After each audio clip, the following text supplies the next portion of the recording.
Welcome to Trust the Process with Martin Bugaj. In today's episode, we have the pleasure of sitting down with our online coaching client Garrett, who traveled to London all the way from California to discuss and share his experience of his weight loss journey on our program.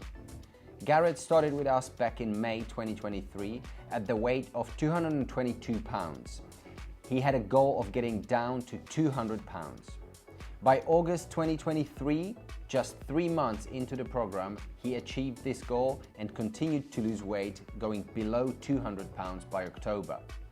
Everything was going extremely well until December 24th of that year, when Garrett had a skiing accident that left him with a torn rotator cuff that required a surgery a month later.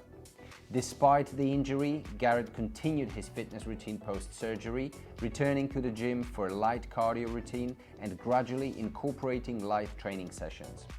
He also managed to maintain a consistent weight loss by adhering to his newly established nutrition and lifestyle habits that were manageable and sustainable. In this conversation, Garrett also shares his previous attempts to achieving his goals, which included a very rigid and unsustainable protein bar diet that left him with no energy and at a place where he regained a lot of lost weight very quickly. Tune in and enjoy Garrett's inspiring journey to success against all the odds. So, Garrett, welcome to London. Thank you. All the way from California. So right. you with family here? We are. So my wife and kids are at Hyde Park, Kensington Palace right now. Nice. Hopefully enjoying that tour. Awesome. Yeah. First time, right? First time for me and my boys. My wife came to London when she was in high school. Okay. So this is her second time, but she's like, yeah, it's a lot different now. Yeah, things changed. Yeah, Yep. Things changed massively. I mean, I've been here, 20 years, and London has changed so much. So Yeah. great stuff. So let's take it all the way to the beginning. So Sure. we kind of had our first call May 16th, 2023. Yes. To be exact. And I remember our call very vividly because you had a really nice goal of losing 40 pounds to start, and then you wanted to go sub 100. But your story is interesting because you lost, I think, 40 pounds. I lost about somewhere around on your own? 30 to 40 pounds on my own doing that bar diet. Yeah. Bar Optavia, yeah, which is, so I've learned, is a horrible diet to do, Yes. right? Not only from you telling me that, but just my wife, Lauren, sending me these things going, that was a big mistake that we were doing that because you're starving your body of nutrients and things like that. Yeah. So we'll delve into that. But so when we spoke, you were, I believe, so when you started the program, you were 222 exactly. Something like because that, yeah. I checked, Right around I checked that. the stats. So prior to us starting together, you lost about 40 pounds on your own. Yes. And like you said, how long did it take you? It took about a year or so, Okay. more or less. And then, so I was bouncing up and down because like that first 20 pounds stayed off for a while. Mm-hmm. And then I got a little lower and I think I started introducing some exercise and I kind of I wasn't following that program 100% because I thought, well, if I just add some other food and I exercise and kind of just reduce the calories. So it kind of kept coming off. And then I just was like plateaued at like 225 for a while. Yeah. And that's where I was. So I assume you hit the plateau because, again, I remember us talking on the call. You were on like 1,000 calories. I think it was like 1,400 calories, something like that, more or less. Yeah. A day. And it just, I was starving all the time. You wake up, have a little bar, and then a couple hours later, another one, and then dinner. You're supposed to have one like piece of fish or a piece of chicken with some steamed vegetables, and like that's your real food, and you can have all the water you want. Mm-hmm. But it wasn't. It's not a good. It's a diet. It's not a good diet, and it's not a good lifestyle change. Yeah. Right. For sure. But I have to give you credit to do something like that for over a year, like having the willpower to do that is major. Yes. So you've lost like 40 pounds following that. Well, I assume you at least were 80% strict with adhering to the calories. Yeah, and no, all of that, right? Definitely when we first started, like Lauren started it with me, which is helpful. And that's what makes these type of programs achievable is when your spouse does it with you, right? Or is prompting you and you get on board. But if you have to do it all by yourself, and everyone else is eating different food than you, then it's hard. But she was doing the bars with me. She she was always hungry too. Yeah. And so we kind of let those go. And she started doing macro tracking and some of that fitness stuff before you reached out, probably like a few months before. Okay. Because our weights had kind of gone up and down. She put a little weight on, and she started doing this. And I immediately tracking macros and doing some exercise, and she started losing the weight. Yeah. Looked fantastic, right? And then I'm like, well, here I am. I'm, drinking alcohol at night. I'm overeating, and I'm seeing her positive results. I'm like, all right, I better get with the program. And it just so happened, like, you reached out to me almost as a chance of fate, really. Yeah. And I'm like, because normally I don't respond to LinkedIn type things like that, but I'm like, all right, I'll give it a shot. And so then we scheduled the call, and then here we are. So, yeah, absolutely. Amazing journey. So, we spoke. You were at that point 222, and I remember you said, I asked you what your goals were, and where would you see yourself in 6 months? And you said, I'd like to be at 200. So your goal was initially to lose 20 pounds on our program, and you wanted to be at 200. When I look at the timeline, so you started towards the end of May, I believe, or mid-May of 2023. By August, you were at 200. So 3 months later, you were already 20 pounds down. And then by October, you were way sub 200. Yeah. And I remember I said I wanted to get to 20 pounds down. And I think you asked me, what would your ultimate, it's like, 20, but what about, you pressed me to be, more.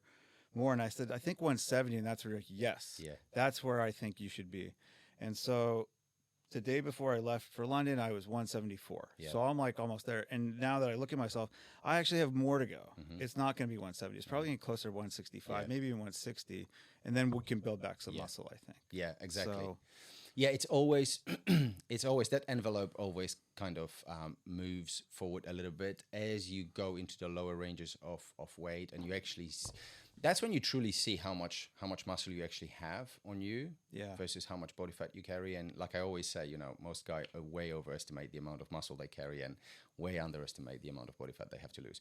But your journey is quite interesting, because everything was going beautifully up until December 24th, 2023, when you had your accident. Yes. Talk me through that. So we took a ski trip up to Heavenly in South Lake Tahoe. We were going to spend Christmas there. And so we get up there, our first day at the slopes, I get everybody off to ski school. Lauren's got her ski school. The kids are getting theirs. It's snowing. We're like, okay, finally I get on the lift. I'm like, all right, I'm going to have a morning. I'm going to do a couple of runs in. And I was snowboarding. I haven't snowboarded in 15 years, but I knew how to do it.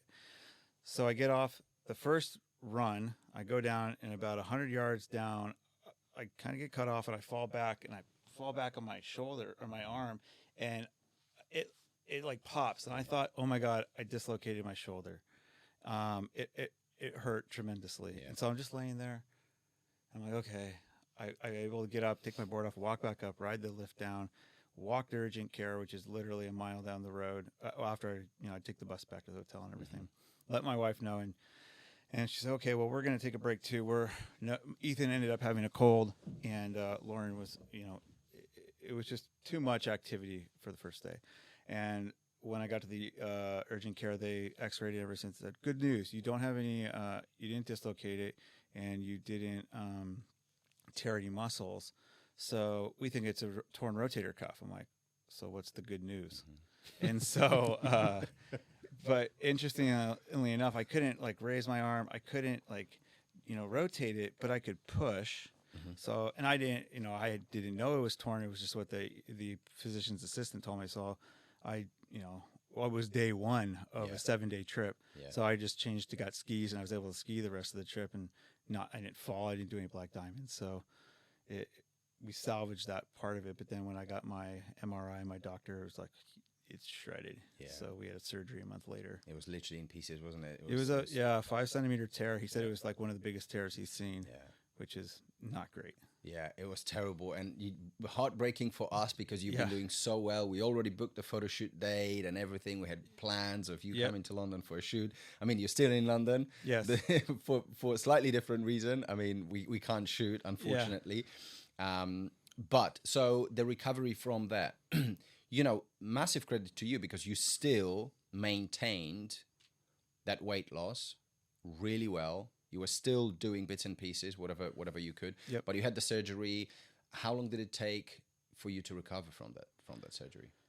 I mean, so I suppose you're still recovering. I'm still doing physical therapy with getting the movement back. But I was back in the gym within a month or 6 weeks, just cardio, and then doing a little bit of legs. And then by 3 months, I was able to do some upper body, like just some triceps and biceps, no pushes and pulls. Yep. And I'm not really supposed to be doing any of that. Yep. With this arm, I can do single arm stuff like that. But it's funny because the gym I go to, I'd be on the treadmill at 5 weeks and I'd have my full brace because I had one of those braces where abdominal brace, for the shoulder. And I'd be on the treadmill running just one arm. And people in the gym were looking at me going, well, shoot, if he can do it, I guess I better do it. Yeah. And so, and of course everyone's like, what happened? And so, and then now that I don't have it, a lot of people are like, oh, it's great to see that you're back, and you don't let that injury, keep you down. I'm like, nah, because once you get into a routine, the lifting, and that's the one thing about this program, like it's hard to go, but it's kind of like a diesel engine. It takes a while to warm up, but once you've warmed up to the program and it becomes part of your routine, then it's part of the routine. Yeah. And even me being here in London, I've gotten up every day, and the first day I ran, 4.5 miles in Hyde Park. Yesterday I did some lifting at the hotel. I was a little sluggish, so I didn't run. But then this morning I got up and ran 5 miles at Hyde Park, and it's nice. It's crisp in the morning here, and you can just see.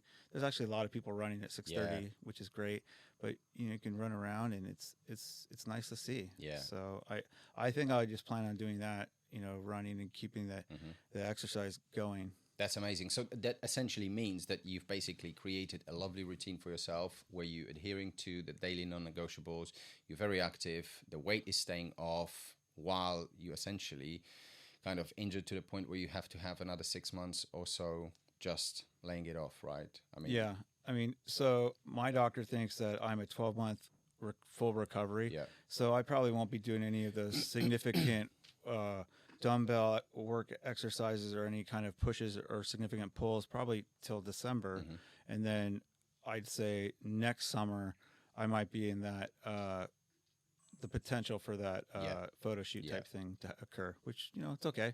To lose 20 pounds, obviously coming off crazy diet, protein bars and all of that, like really calorie restricted.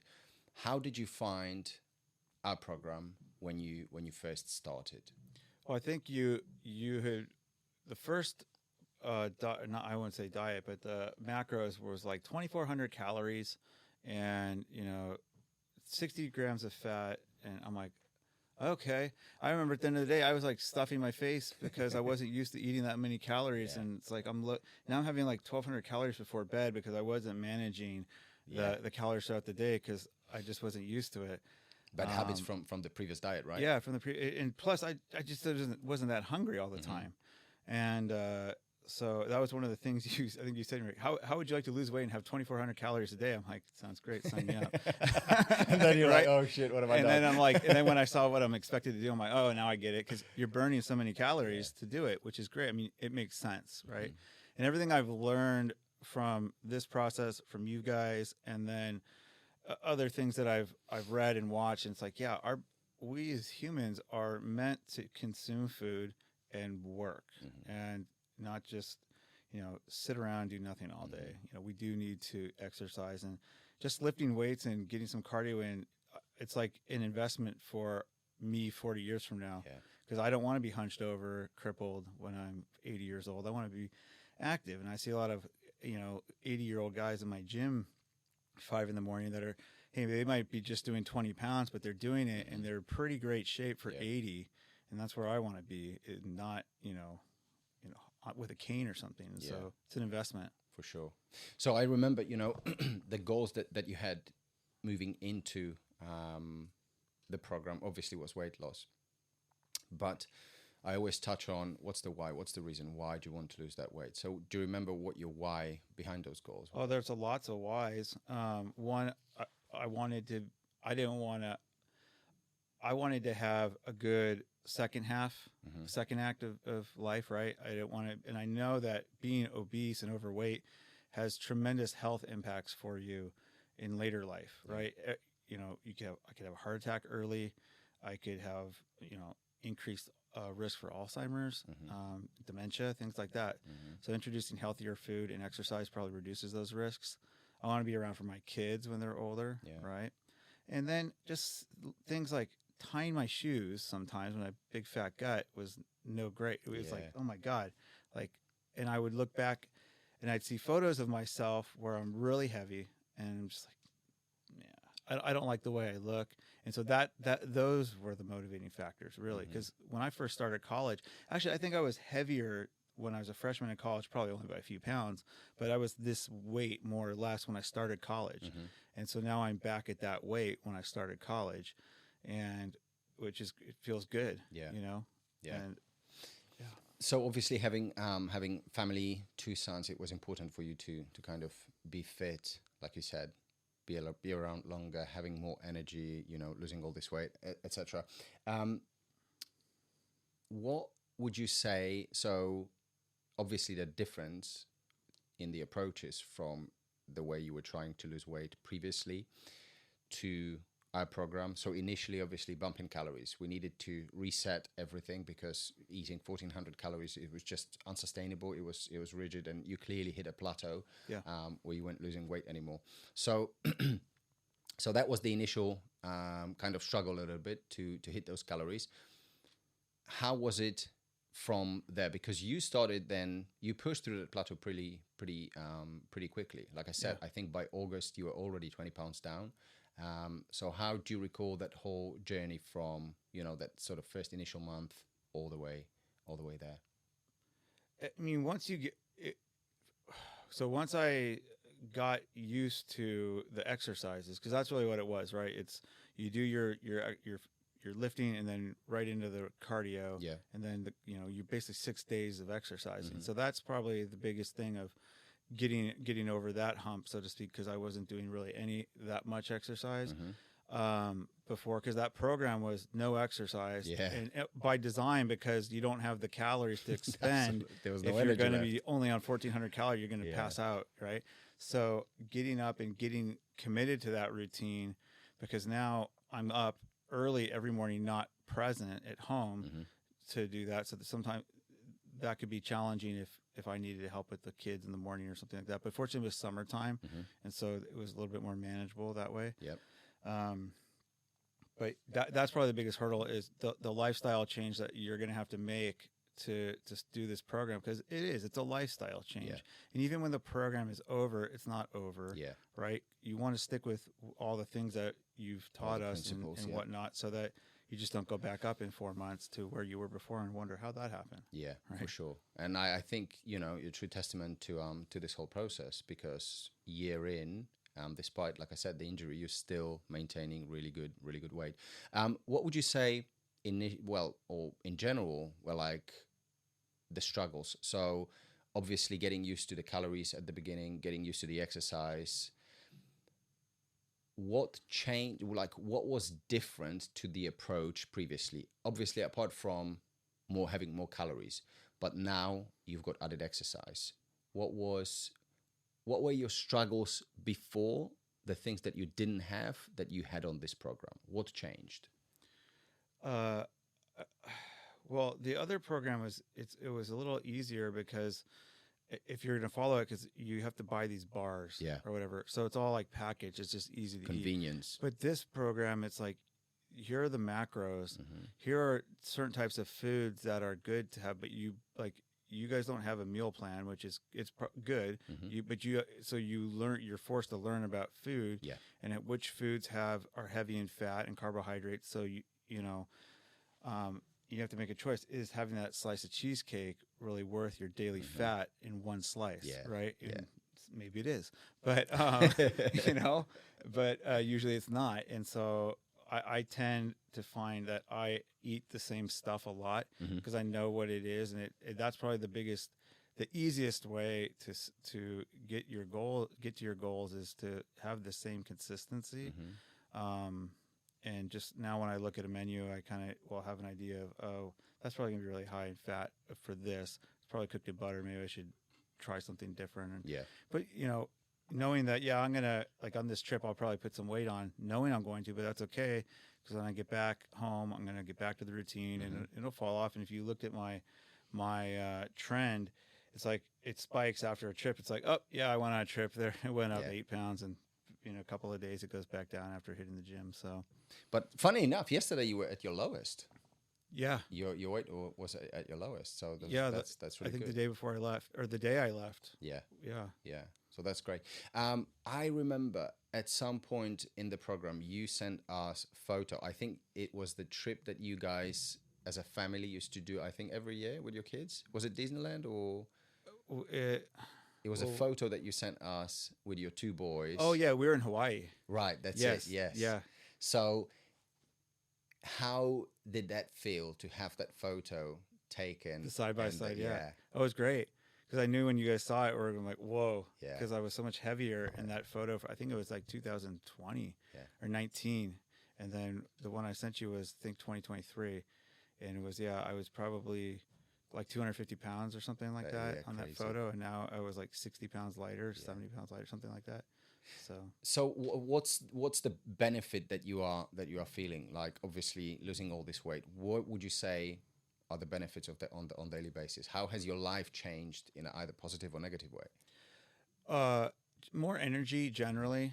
And so that's probably one of the best things is I have more energy. I don't feel as tired as I used to.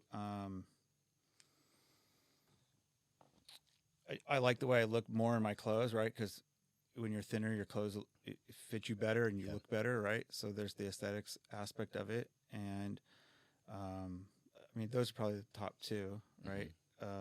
The one thing I haven't enjoyed doing is the financial investment in new clothing. Everybody across the board says that every time. Yeah. So for anyone watching who's just started, you're gonna. What Martin didn't tell you was that you're going to spend a fortune because your clothes aren't going to fit in 6 months. So new wardrobe. Yeah. Yes, that's right. So but it's been fun, and now I wear clothes that I wouldn't have otherwise worn because they wouldn't have looked as good. Now they look better. Now it looks good. Yeah. So, did you see any sort of benefits translating into other areas of your life? Like, I don't know, work. You mentioned energy. Is there anything that increased your productivity or anything like that? Yeah, productivity a little bit. But what I've noticed is my staff in my office.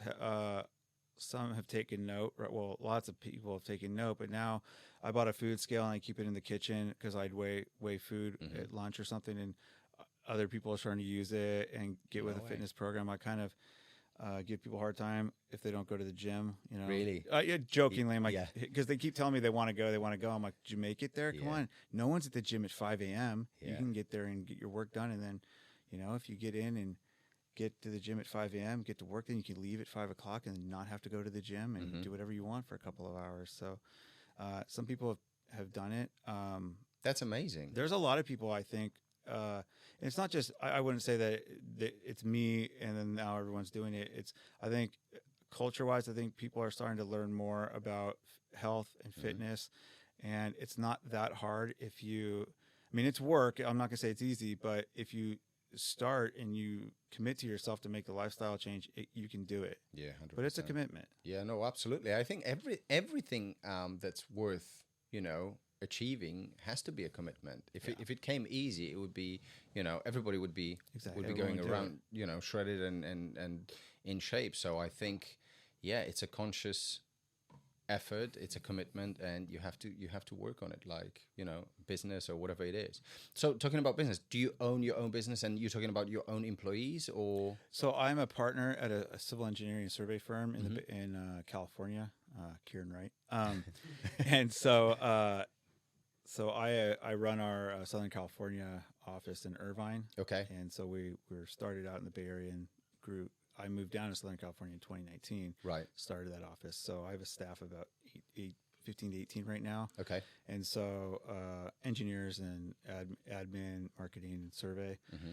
And so, yeah, you know, they see what's going on, and you know, they want to be healthy, and some of them are. I mean, there's already lots of my staff already are healthy, and they already are in a program. But the ones that aren't or want to be healthier, then now they're like, oh, well, I've seen how heavy you were once, and now you just got strict about it, lost all the weight. So, and I think people need that visual, right? 100%. Somebody who's like really overweight, and then all of a sudden now you're fit and thin, and you have some structure and discipline. Yeah. That's like, well, shit, if Garrett can do it, so I can do it. Absolutely. Right. And so it's not somebody far off telling you to do it. Right.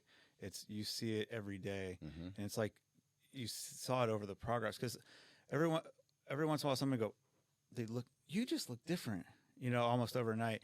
And what was funny was I hadn't talked to people for, let's say, 6 months. And a new project came up, and then I'd flip my Zoom camera on their Teams, and people go, have you lost weight? I'm like, yeah. And I think that was one of the interesting things. I went to an event. I hadn't seen people probably in close to a year. Yeah. And I had a new suit, tailored, it looked nice. And I show up to an event, and people are like, you lost some weight.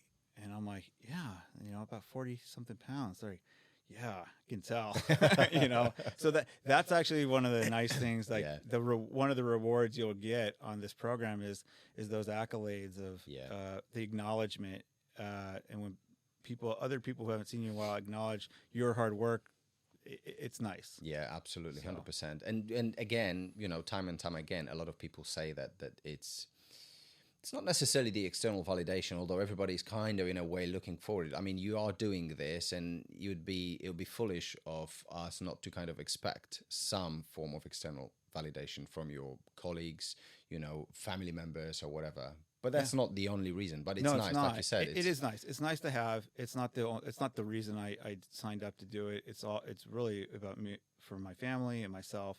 Yeah. And longevity, really. Yeah. But that's a nice side effect. Absolutely. But again, I think you are downplaying it massively. I think, and I always say there is a point in this process that every person that undergoes the transformation will at some point become a person of influence. And you will influence the people around you, be it family members, the close people, friends, etc. And in your case, it's, all the people in the office, or some of them. I think everybody is inspired by your journey. Those people that are fit, they probably inspired as well as the ones that, were thinking potentially of doing something like that. But I think how you potentially have helped those people is by, one, inspiring them, and like you said, two, being around them actually seeing that it's possible. Because when you see all these transformations online all the time, and a lot of people nowadays are quite skeptical with the AI and Photoshop and all of that. I think having somebody in the office where you see them daily and you see how they've changed their life, they have their habits, how disciplined and structured they are, it definitely inspired people. And it's easier to then go ask a question, kind of follow. You became a leader essentially, and that's what we talked, on our first call, like becoming a leader in your group of, friends, family, etc. So that's really amazing. That's a big win. So in terms of family, how have things changed, or for the positive with your kids, your sons? Do you feel like you have more energy to play with them, etc.? Oh yeah. I mean, I have more energy to play. They like that. And it's funny, they'll look back at old photos and go, Dad, you were so big. Yeah. And I'm like, well, I'm not anymore, so now I can go play. Yeah. And we do. We play baseball, and my oldest son does jiu-jitsu, so we'll try jiu-jitsu and wrestle. And he's 11, and so he's at that stage where he always wants to take on Dad. Yeah. And he's actually grown quite. He's getting there. He's got a few years, but he'll get there. 100%. He keeps you on your toes, right? Yeah. Well, it's like I'm wrestling with him. I'm like, man, he's got some muscle now. I can't just I got to actually work. Okay. Yes. Yeah. So it's fun. It's fun to watch and experience. Especially, I think, with sons growing up, it's like, obviously, again, you want to be the role model Yeah. for boys, and obviously for girls as well. I have a little girl, but I think it's different when you, as a father, when you have a son. You know, things like martial arts and sports and stuff like that. Not that you can't do this with girls, you absolutely can. But I think there is something, you know, when it comes to having boys and sons. So that's amazing. That's really good. And that's one of the things that Laura and I were trying to do with this is, you know, she's always been healthy, health conscious, not as much. And so she was really the proponent of all this, but we're trying to set that good example for our kids' eating habits and exercise habits, so that they kind of, you know, they're 11 and 8, so like, they're not thinking about that, but they are watching and they are seeing what we're doing. They're seeing that dad gets up and goes to the gym in the morning. Mom exercises in the morning. Also, we eat healthy food, and that hopefully they'll take these by osmosis. They will absorb this, and that as they become adults, young men, you know, not go and just pig out at fast food and whatnot, that they'll be healthier, make healthier choices. We're all going to make unhealthy choices from time to time, but more healthy than unhealthy choices. Absolutely. I think, you know, this in itself is probably like the biggest message, I would say, for everybody out there, or for, you know, parents and fathers. It's your kids, they develop by watching you and copying you, essentially. They just watch and observe all the time. It's up to you to set the example, and like you said, make sure that they grow up understanding what healthy eating is, good healthy lifestyle, activity, and all of that. So that's incredible. But let's not forget about your wife, because your wife is a machine. Oh, she is. Yeah. So not only has she been supportive throughout all of this, of you doing that throughout this whole process, but she also joined the program a few months in, and she got incredible results. I mean, when I say she's a machine, she's an absolute machine. Yeah. Both mentally and physically. Yeah. No, she was, she shed the weight very quickly. Yeah. And She was so focused. Yep. She was so diligent with everything. She took it so seriously. She was so structured. I mean, you know, massive props to Lauren, because she's been really incredible. So I assume that obviously helped going through this whole program, having your wife on board. How would you say, would it be different if she wasn't necessarily supportive at home? Would you say it would make it would make it a lot harder, because if she was making dinner that was different than what I could have, then I'd have to make my own dinner or meals or whatever. And so because we're basically eating the same things, it's tremendously easier. Yeah.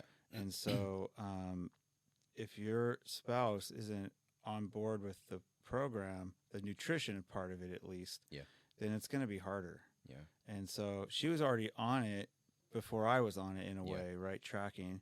And so it made it easy for me to join her, really. We try to fit this into your lifestyle. Yes, there is definitely changes that you have to make. Absolutely. But, you know, that's the whole point of it.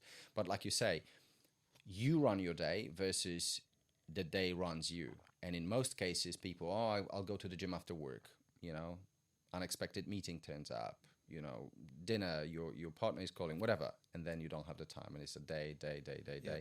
2 months later, you haven't been to the gym, you haven't done anything. You said you're going to start, but you haven't. So in your case, how did you manage those changes, and what was your lifestyle like before versus how it changed when you started the program? I mean, I was getting up early and just doing work stuff. Yeah. Like catching up on emails or trying to get ahead.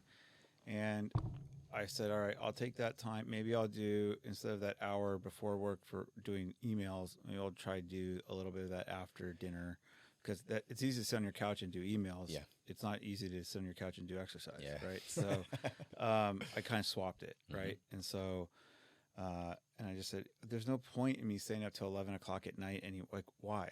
You know, there's no point. So we would just go to bed, try to be head on pillow by 10, maybe a little earlier than that. Makes it a lot easier getting up at 5 or 4:30, and then go to the gym. I can do 2 hours, an hour and a half, shower and be at the office by 8, a little bit before, and just have my full work day, and then come home, you know, for dinner at normal time. Be present, with your family, etc. Exactly. Yeah. So that's the lifestyle change that you really have to make for this program to work, I think. How difficult was it? Not that difficult, because I was already kind of waking up early. Yeah.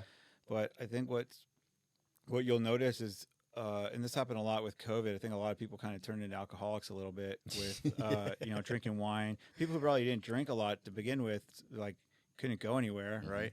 So people were drinking a lot of wine, and, I enjoy wine for sure, but not, and I would have a glass or two almost daily. So now I don't. I had wine last night at dinner, but I'm on vacation. So, but normally during the week on a regular Tuesday night, I'm not having wine or beer or anything like that. And so that it makes it a lot easier to get up in the morning. You're not sluggish, because it'll throw me off. If I have 2 glasses of wine, I might wake up in the middle of the night like not feeling great. Yeah. And so maybe that has to do with age, but also when you don't have that stuff for a long time and then you reintroduce it, then it throws things off. Yeah, 100%. Yeah, well, it's a great point, and I think to your earlier point that when you said that you have to make sacrifices, I think you do, but at the same time, it's kind of, okay, what's the return on investment here? When you stay up till late, drinking wine, getting up in the morning, sluggish, no energy, feeling crap, you're not productive, you're just generally off, versus, okay, I'm going to go to bed an hour earlier, I'm not going to have alcohol, let's say, for the most part throughout the week. I may enjoy a glass or two over the weekend. Yes, you have to make certain conscious decisions, but that's the whole point of it, because the lifestyle that you've had up until now or then was not serving you, was not making you better, was not kind of getting you closer to your goals or anything like that. So, it'd be silly to assume that, okay, well, I'm going to continue that lifestyle and I'm just going to throw more stuff on my shoulders. I'm going to go to the gym. But yeah, that lifestyle doesn't necessarily help with the goals that you want to achieve. So 100% you have to make sacrifices. But I think, like I said, it's like with anything. So alcohol, let's talk about that, because most people watching and listening, they'll probably be, and I know that it's a big thing for people. A lot of people sort of relax that way. They come home, they like to enjoy a glass or two with the dinner, etc. Nothing wrong with that. How did you overcome that? How did it feel? And I'll preface this with, it probably helps when you have goals. It probably helps when you start something like this, where you have structure and you consciously commit to something like that. But still, how did you find that? It was easy. I mean, because I was having a glass of wine just to have a glass of wine. Yeah. And so it wasn't like having it with a nice steak or something like that. Or I was at a social situation where, a meet and greet or something where I'm having a glass of wine with colleagues. So it wasn't needed. So it was easy to eliminate it. But if I go to a business event or I would go out to a nice dinner, I'm going to have a glass of wine, course. Right? And it's just part of it. And so I wouldn't say you need to eliminate 100% alcohol from your diet, just budget for it and just understand how it's going to make you feel afterwards. And just, it's like when you gave us the Thanksgiving talk, if you were going to have 2 or 3 or 4 glasses of wine, or 4 or 5, do you need that 5th or 4th? Maybe do 2 or 3. And it was like, yeah, exactly. Do I need the 5th? No. Do I want it? Maybe. But am I going to feel good in the morning? Probably not. So maybe I'll stop at 3. And because it's easy, if you go to a Thanksgiving dinner or any event like a wedding and you start at 4 PM and you're there till 10, you could have 5 glasses of wine easily. Absolutely. And you don't even think it, and you don't even feel drunk because it's been every 2 hours. And so just managing those things. But I wouldn't say cut it out a limit 100%, just manage it. Yeah. But again, I think, occasions like these, it's fine. Yeah. Just be aware, make conscious decisions, be prepared for the consequences, because that's a big one. Most people kind of, get that in the heat of the moment. They have the whole bottle, but they don't actually think how it's going to make them feel the next morning when you still have to get up, do whatever you have to do. So it's recognizing that there are going to be consequences of your choices. And that's a big thing, isn't it? Yeah, definitely. So, yeah. So I'm trying to think of the sort of things that most people have, struggled or like objections with. Did you go to the gym? Yes. So did you go to the gym prior to starting the program, or was this something new? I had started going to the gym like seldomly. I mean, with that program I was on before, I felt like I need to go to the gym. I'm never gonna I remember when I was more fit, I was going to the gym, and so you have to go to the gym to lose weight and exercise, because building muscle is not going to happen just eating little bars. So I had started to go, but I wasn't strict. Okay. And it wasn't like Monday, Wednesday, Friday. And so now that's my program is Monday, Wednesday, Friday at lifting, and then Tuesday, Thursday, Saturday is just cardio. Yeah. Sometimes I go to the gym. Usually I go to the gym for that because our treadmill's out at my house, and if I'm on it at 5 in the morning, my wife hears it. Yeah. So, or she wants to be on it. Yeah. So, so you fight for. So I let her have it at home, and when she's on it, and I go to the gym, and that's fine because that's part of my routine. I go and use the showers there and just get my cup of coffee, and it's part of my routine. And I think that's the one thing is once you're in your routine, it's easy to keep it going. Yeah, for sure. And so kind of what I meant by that question as well is, did you have experience with lifting weights prior to? Yes. I mean, I played high school football, and then in college I played rugby. And so I had been around weights. It wasn't foreign to me to get into the gym and lift. And I think the one thing you helped me with was when we did you had me film myself doing the lifts. Some of my form was really good. Some of it could use some work on how I was, like where my arms were being placed and how I was putting tension like on my shoulder when I shouldn't be or something like that. So that was helpful, is getting those the evaluation. Yeah. So just like individual setups, you know, based on how we assessed your movement, etc. And also, so you have a gym in your house. Yeah, we have a home gym, like a total gym. Yeah, and your gym is pretty incredible. It's obviously developed as you've been on the program. You started getting it out and stuff like that. So that's awesome. Garrett, I always ask this question. What would you say to somebody who is, let's say, thinking potentially of joining the program, but is kind of on the fence? They would like to achieve a great transformation, but they are scared. They're not sure. They have reservations. What would you say to somebody like that? I'd say look at these videos and look at the photos that you have on your website, because they're recent. They're not old. I've been on calls with some of these folks that are on there, and so these aren't 5-year, 10-year-old photos. These are 6-month-old, and so I'm proof of it. I would say things. That's what I asked Martin on our call. Our first call was like, how what's the success rate? And it was like 99%, right, almost 100%. And so as long as you commit to it, so you have to be honest with yourself, right? That's the number one, because it's not cheap, and so you're only cheating yourself if you don't invest. That's really what it is. Absolutely. So don't waste your time and money if you're not going to fully commit. And I think that's what you asked. One of the questions you asked is like, can you really commit to this? Because you don't want our money wasted, right? And you want the results that we want. And so that's what I would tell somebody who's about to sign up. Be honest with yourself. Can you do it? Were you really willing to make a lifestyle change to do this? And if you are, then do it and go, 100%. And in 6 months, you'll be really happy with the choice you made. Probably in 2 or 3 months, you'll be happy with the choice you made. Yeah. So. Yeah, absolutely. I think, you hit it on nail on the head. I think commitment to yourself is like the biggest thing. Because, if you're not committed to yourself, you'll come up with an array of excuses. Wife, time, this. All of these things are easy to overcome. Time management, all of this stuff. That's why we're here. We're here to give you clarity. We're here to give you structure. We're here to give you accountability, help you in any situation, that you find yourself. But ultimately, you are the one that has to want to do it. And that's ultimately what it is. And there's going to be days where you wake up and you're just staring at your shoes for a while and you're like, it's part of it. You're tired.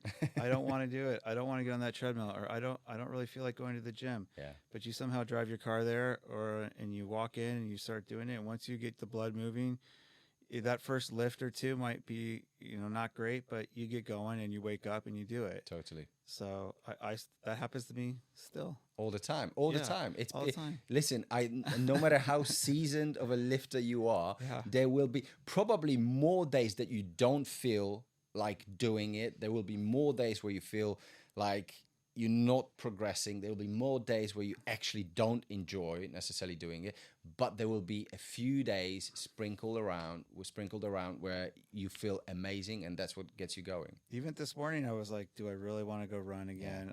And I was walking to the park, and I was a little tired, but as soon as I got in there, I did a quick stretch, I just started running, and within a few minutes, I was like, oh, this is great. I got the wind in my face.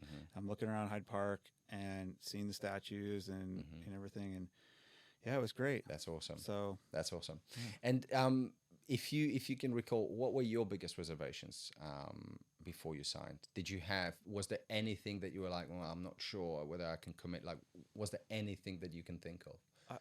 I think it was more like because I travel quite a bit for work, and it's like, okay, how is this going to work on my travel with what the program looks like? But when it was 2,400 calories and all these macros and seeing what I could eat, it's like, okay, well, that's pretty generous to start. And so I said, well, again, I am making excuses for myself of why not to do it.